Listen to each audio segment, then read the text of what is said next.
Bonjour à tous. Alors, on se retrouve aujourd'hui pour notre deuxième vidéo.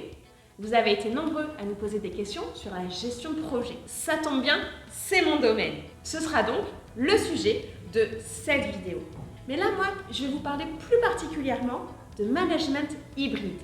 Vous allez me dire, oula Sabine, mais c'est quoi le management hybride? J'avoue, rien que le terme hybride, ça peut faire flipper. De quoi? De la gestion de projet mi-figue mi-raisin? Vous allez me dire, je vois pas trop ce que ça peut donner au final. Ne vous inquiétez pas, je vous explique tout juste après cette courte intro. Et moi, je vais en profiter pour me faire un petit café. A tout de suite.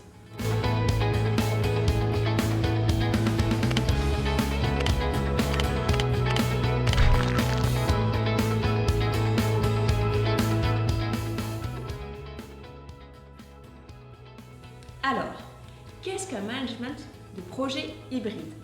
Chaque projet est unique et demande une préparation solide.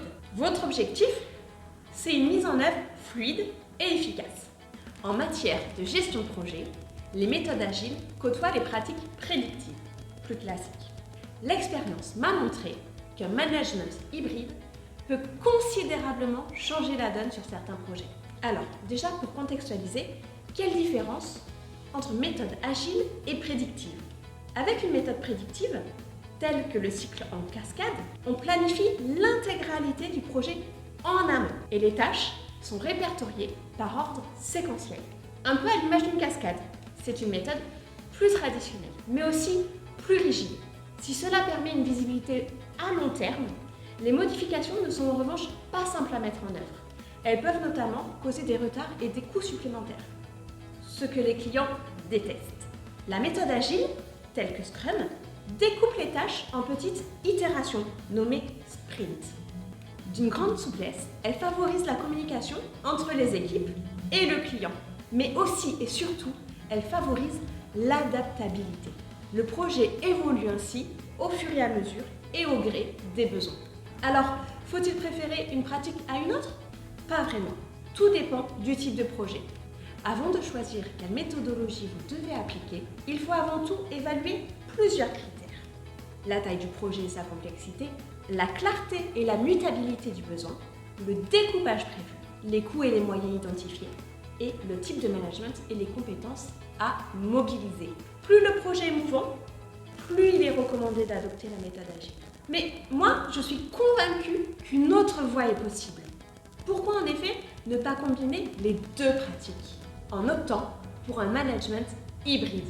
Cette approche, elle va nous permettre d'associer la souplesse et l'adaptabilité de la méthode agile à l'approche en cascade. Les projets sont planifiés à l'aide de l'approche en cascade et d'un organigramme des tâches. Cela permet aux équipes de mieux appréhender les tâches impliquées et la portée globale du projet. Ces tâches sont ensuite exécutées à l'aide de la méthode agile en itération, ce qui offre suffisamment de marge pour gérer les changements et réévaluer alors la charge de travail à l'issue des sprints, nos itérations. Vous profitez ainsi du meilleur des deux mondes, la planification précise de l'approche en cascade avec la souplesse de la méthode agile.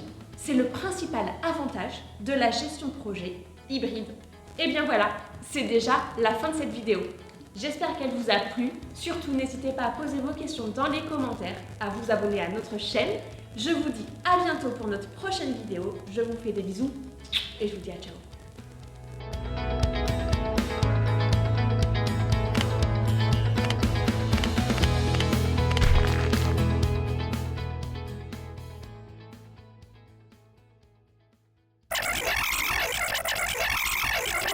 Bonjour à tous. Non, attends. Ça faisait trop. Ça tombe bien, c'est mon domaine. Ça tombe bien, c'est mon domaine. Ça tombe bien, c'est mon domaine. J'espère qu'elle vous a plu. Surtout, n'hésitez pas à poser vos questions dans les commentaires, à vous abonner à notre chaîne. Petit pouce bleu, cloche, alarme. Je sais pas.